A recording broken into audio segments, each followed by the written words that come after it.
Trucks and the environment have never really got on terribly well together, and while not everyone believes in taking to the trees in protest, road haulage generally gets a bad press when it comes to eco-friendliness.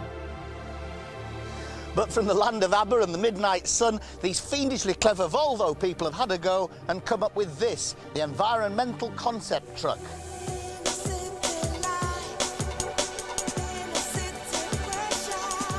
Over the past few years, the truck has been developed to show what technology can achieve to help the planet in the 21st century. This isn't like getting into a truck cab as I know it, it's more like entering a 21st century office. And it all starts with this, the driver's personalised key card. Slip it in the slot there, that fires up the computer, there are lights galore here, all sorts of diagrams, all the systems are going. You've got the navigation aids here, you can see exactly where you are, and more importantly, head office can see where the driver is. And the driver's got this telephone here so he can keep in touch. It's quite remarkable. And the seat settings, there are dozens of them so that the driver can be very comfortable, and there are 4 different driver statistics that can be stored in there forevermore. Right, off we go.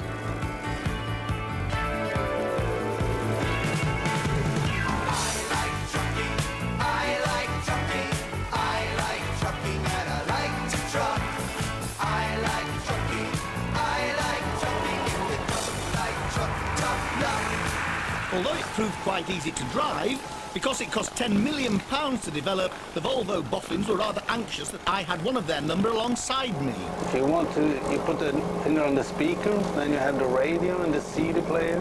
And then back. Oh, this is for if you're telephoning, isn't it?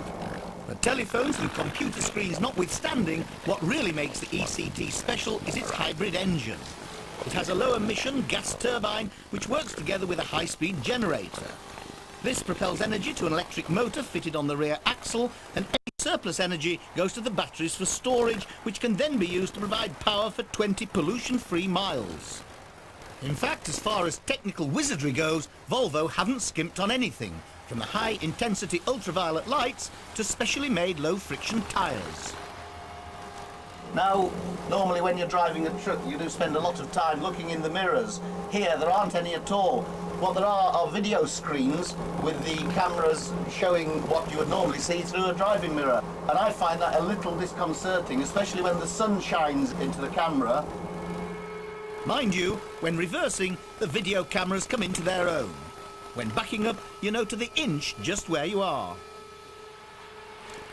And another clever trick is controlling each set of wheels separately, which is great for manoeuvring in narrow spaces by crabbing along or turning in very tight circles with its 4-wheel steering.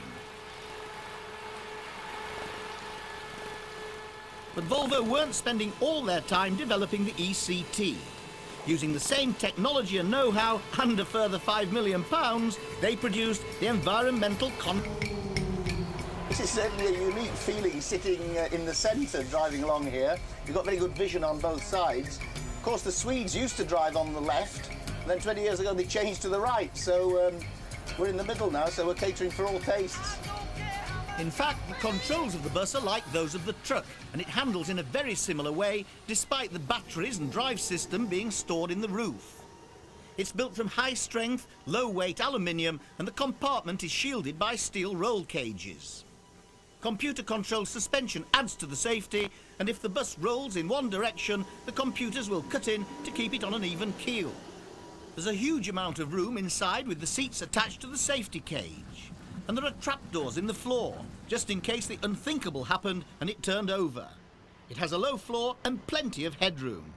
The whole thing is bristling with technology, but Volvo aren't content to sit back and leave it at that. We will try out different kinds of hybrid drivelines with maybe not a gas turbine and electric engine, but with a petrol engine and a catalytic converter or diesel engine, all together, of course, with the electric part of this driveline. Are there other things that may be going on future models that are still in development? Well, if you wait for a couple of years from now, you might see. That's our secret so far. So, although this particular model won't be seen on the bus routes of the world, there's every hope that something very similar from Volvo will eventually arrive at a bus stop near you.